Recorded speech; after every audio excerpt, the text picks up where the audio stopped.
This year at BlizzConline, they announced the upcoming release of Burning Crusade Classic, which was a huge surprise for everyone. But in all seriousness, even though this wasn't a huge surprise, they did let us know that we were going to be able to transfer our existing Classic account to Burning Crusade Classic. So now that we know that we can prepare ahead of time, what are some things that we can do right now to get prepared and prove Illidan wrong? Very.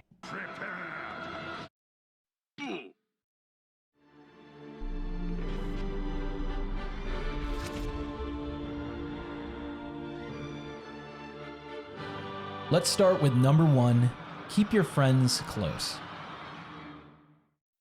Now that the last content patch for Classic is a few months old, it seems like interest in the game has gone down just a little bit. I mean, not me personally, I'm on all the time. Definitely on a lot. But in all seriousness, if you're planning on taking some time away from the game, I do not blame you at all. But it might not be a bad idea to keep in touch with your guild or your friends that you've made along the way. Remember, TBC cuts the amount of players you need for a raid from 40 to 25 and even 10 in some cases, Karazhan being the prime culprit. We've all heard stories about the drama and guilds falling apart because people didn't like being stuck in the crappy Karazhan group. You'd like to think that people learn from the past and that won't ever be an issue again with anyone, but let me ask you this. If you're a raid leader and you're going to put together your first Karazhan group, who would you rather bring? Would you rather bring the guy that you've been raiding Nax with for the last 2 or 3 months? Or the guy that you kind of vaguely remember being in the guild, but then he just randomly disappeared after he won an Ashbringer? Don't be that guy. Make sure you get that raid spot. Keep those connections that you made, even if it means just popping into Discord once in a while to say hello. Yo, what up, guys? Fuck off, Finny.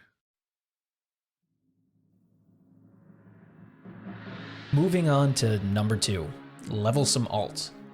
All right, look, I understand that there are some leveling purists out there who will happily spend weeks or months leveling their characters the traditional way through quests, grinding, dungeon runs.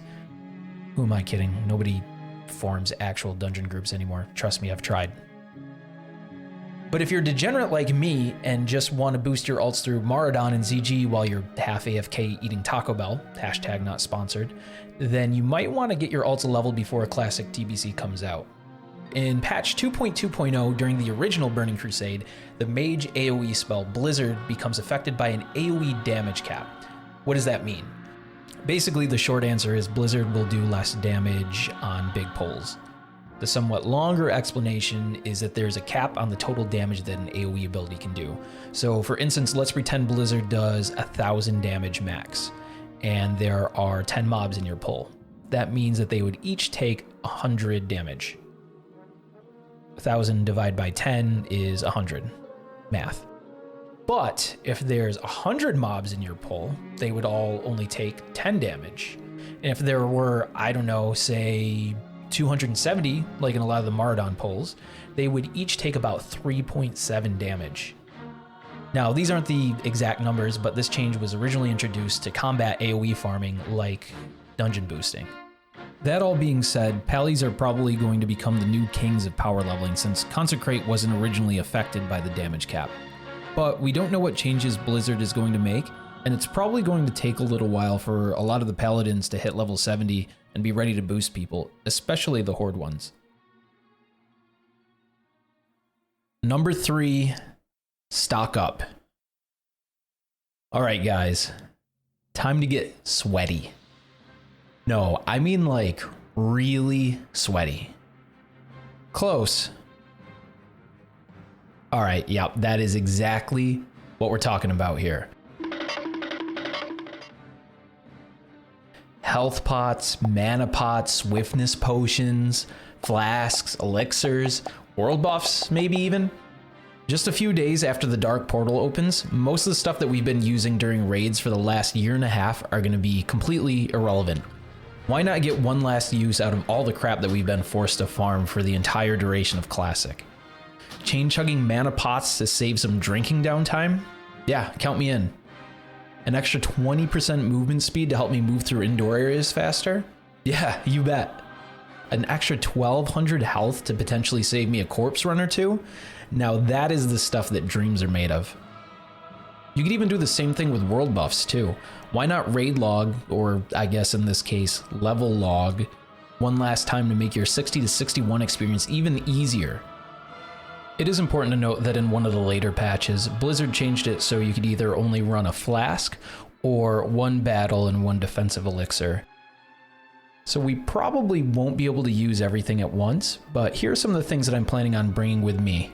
Mongoose elixirs, giant elixirs because they last longer than jujus, health pots for chain pulling in emergencies so we don't have to take time eating, a few flasks of the Titans if I find some Black Lotus lying around or if prices drop. Obviously, elixirs of demon slaying, they're going to be huge. 265 attack power versus demons is big, especially in Hellfire Peninsula. Swiftness potions for moving quickly through buildings and caves. Swim speed potions for zones like Zangarmarsh. And I'm sure there are a few other things that would be extremely helpful that I haven't listed or haven't thought of yet. So do your own research, get a list together, and if you can think of anything else that I didn't list out, be sure to comment below and let everybody know. Number 4, do some PvP. Personally, I'll admit, I don't enjoy Battlegrounds and I don't really enjoy PvP in WoW Classic. Hot take, I know, I'm sorry, but it might not be a bad idea to at least dabble in some BGs before Burning Crusade comes out, even if you're like me and you don't really enjoy it. There's a couple reasons why. For one, if you're planning on doing Arena and TBC like a lot of us are, and you don't really have a group to roll with, what better way to get a PvP group together than to bond over PvP? A lot of teams in the original Burning Crusade formed from friends that met during Battlegrounds in Vanilla, and I'm assuming the same thing will probably happen in Classic TBC. And for 2, if you're on a PvP server, there's probably gonna be some shenanigans going on while you're trying to level up, especially at the beginning where we're cramming like 90% of the game's population into one zone right away. If you've been raid logging for the last 6 months, it might not be a bad idea to shake off the rust and relearn how to defend yourself.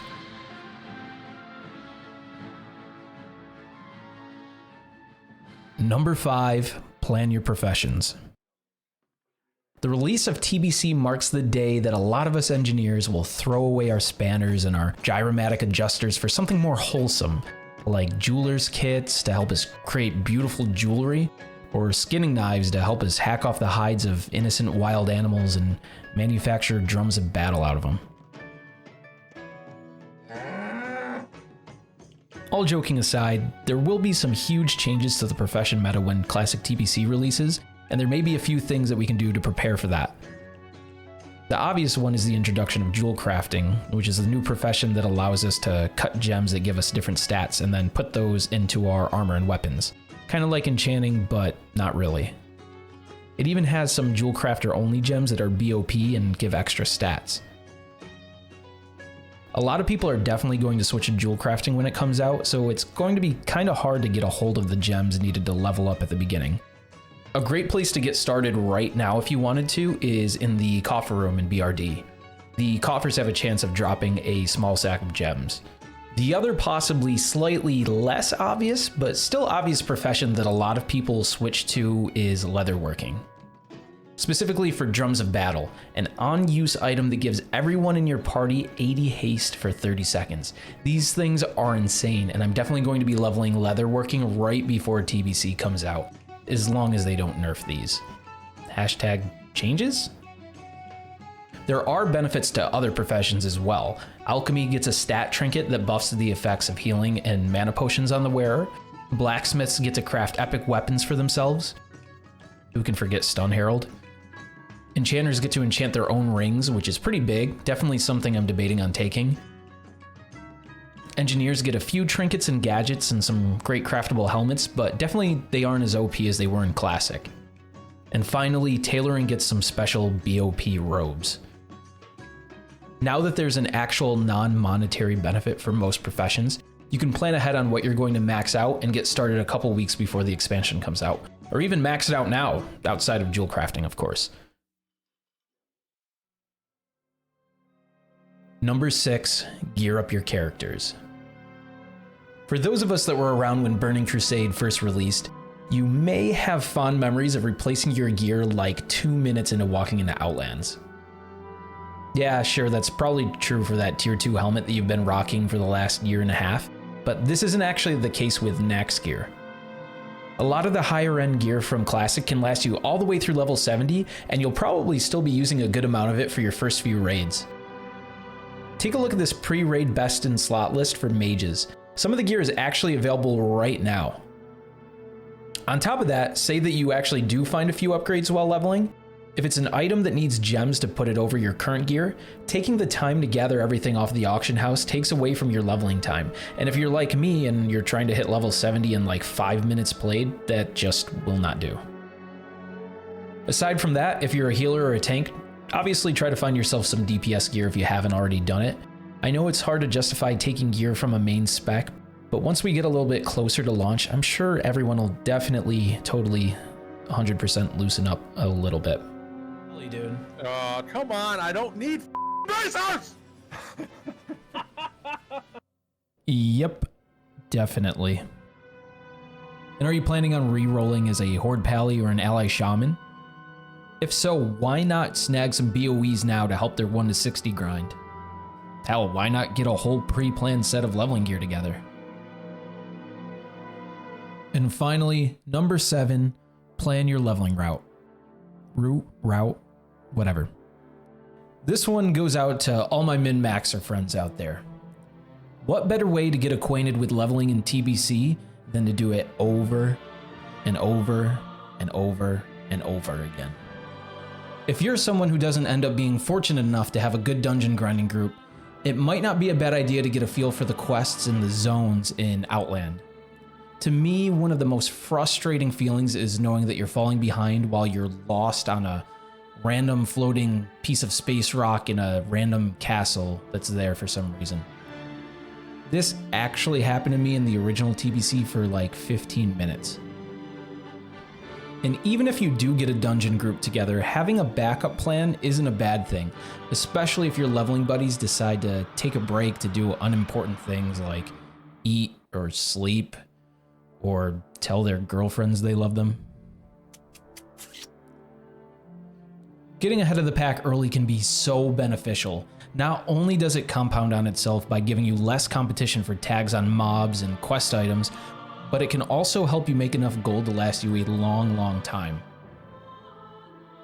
Take a look at the people who hit 60 early as an example in Classic. The skinners who did this were able to farm Devilsaur leather almost unopposed for a while. And even though that's an afterthought now, they were going for a ton of gold early in the game. Imagine being able to do that in TBC with rare jewel crafting cuts. If you aren't lucky enough to get a beta invite when that goes live, you can actually do all the TBC quests right now in retail if you already have a high level character. Just talk to Chromie on a low level alt in your capital city and set your leveling zone to Outlands. Sure, the mobs might be a little easier to kill, but you could at least get a good idea of how the quests play out. Personally, I plan on running through the quests a few times on retail and hopefully in beta if I'm lucky enough. And if push comes to shove and it looks like things are getting a little bit crowded on release, I'll probably skip right ahead to the next leveling area to keep ahead of the pack. And that about wraps it up. 7 things that you can do right now to prepare for TBC. If you like this video or found it helpful, don't like it, don't subscribe. I hate it when people show me appreciation. Just, crap talk me in the comments maybe. And don't check out my Twitch channel. The link is in the description. You better not. Better not do that. I better not catch you around those parts, partner. Let me know if you have any other ideas that I didn't mention down in the comments. I plan on making a follow-up video once we have a better idea of what changes they want to add to the game. So look out for that and more content soon. So until next time, good luck out there.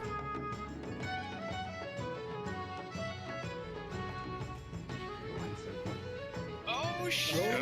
Oh, right wins.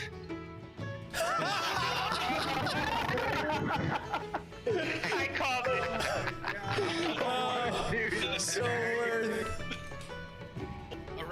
What a